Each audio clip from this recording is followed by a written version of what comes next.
而無論去到乜嘢嘅地方度宣傳嘅話，都會吸引大批嘅 fans 熱烈嘅歡迎嘅。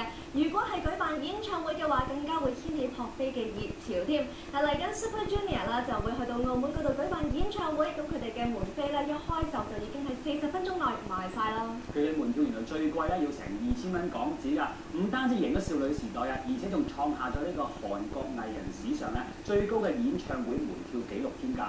咁另外啦 ，SJ 就要喺3月先至見到，但係另外一位韓國嘅型男啦，呢個李敏鎬咧就嚟到香港同 fans 們一齊見面啦。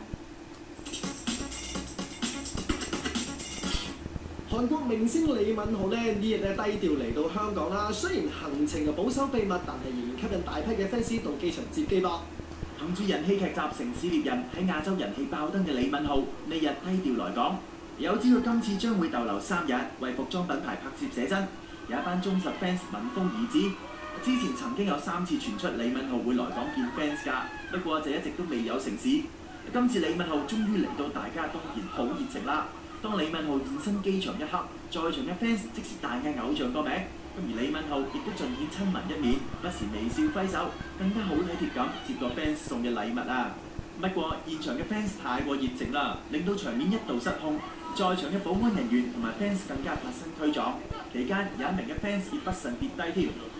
好，繼續，不要跑，班姐什麼？好在經過一輪擾攘之後，李敏鎬終於成功上車離開啦。